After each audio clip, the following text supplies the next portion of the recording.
ಬೆಂಗಳೂರಿನ ನಗರತಪೇಟೆಯಲ್ಲಿ ಪ್ರತಿಭಟನೆ ವೇಳೆ ಭಾಷಣ ವಿಚಾರಕ್ಕೆ ಸಂಬಂಧಪಟ್ಟಂತೆ ಸಂಸದ ತೇಜಸ್ವಿ ಸೂರ್ಯ ವಿರುದ್ಧ ಚುನಾವಣಾಧಿಕಾರಿಯಿಂದ ದೂರು ದಾಖಲಿಸಲಾಗಿದೆ.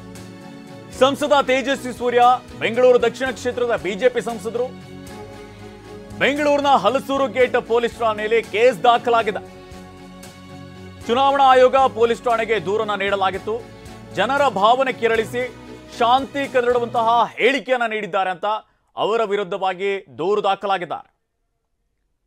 ಇನ್ನು ಚುನಾವಣಾಧಿಕಾರಿ ದೂರಿನ ಅನ್ವಯ ತೇಜಸ್ವಿ ಸೂರ್ಯ ವಿರುದ್ಧ ಈಗ ಕೇಸ್ ದಾಖಲಾಗಿದೆ.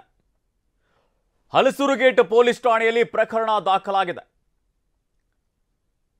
ನೀತಿ ಸಂಹಿತೆ ಜಾರಿ ಇರುವಂತಹ ಹಿನ್ನೆಲೆಯಲ್ಲಿ ಯಾವುದೇ ಕಾರಣಕ್ಕೂ ಪ್ರತಿಭಟನೆ, ಜನರನ್ನ ಒಂದು ರೀತಿಯಲ್ಲಿ ಗುಂಪುಗೂಡಿಸುವಂಥದ್ದು, ಪ್ರಚೋದನೆ ಕೊಡುವಂಥದ್ದು, ಹೇಳಿಕೆಗಳನ್ನು ಕೊಡುವಂಥದ್ದು ಇದ್ಯಾವುದೂ ಕೂಡ ಮಾಡಬಾರ್ದು. ಆದರೆ ತೇಜಸ್ವಿ ಸೂರ್ಯ ಅವರು ನಗರತಪೇಟೆಯಲ್ಲಿ ಗಲಾಟೆಯಾದಂತಹ ಸಂದರ್ಭದಲ್ಲಿ ಅಲ್ಲಿ ಒಂದು ರೀತಿಯಲ್ಲಿ ಪ್ರಚೋದನಕಾರಿ ಭಾಷಣವನ್ನ ಮಾಡಿದ್ರು. ಇದಕ್ಕೆ ಸಂಬಂಧಪಟ್ಟಂತೆ ತೇಜಸ್ವಿ ಸೂರ್ಯ ವಿರುದ್ಧವಾಗಿ ಚುನಾವಣಾಧಿಕಾರಿಯಿಂದನೇ ದೂರು ದಾಖಲಾಗಿದೆ. ಸಂಸದ ತೇಜಸ್ವಿ ಸೂರ್ಯ ಬೆಂಗಳೂರು ದಕ್ಷಿಣ ಕ್ಷೇತ್ರದ ಬಿಜೆಪಿ ಸಂಸದರು. ಇವರ ವಿರುದ್ಧವಾಗಿ ಬೆಂಗಳೂರಿನ ಹಲಸೂರು ಗೇಟ್ ಪೊಲೀಸ್ ಠಾಣೆಯಲ್ಲಿ ಕೇಸ್ ದಾಖಲಾಗಿದೆ.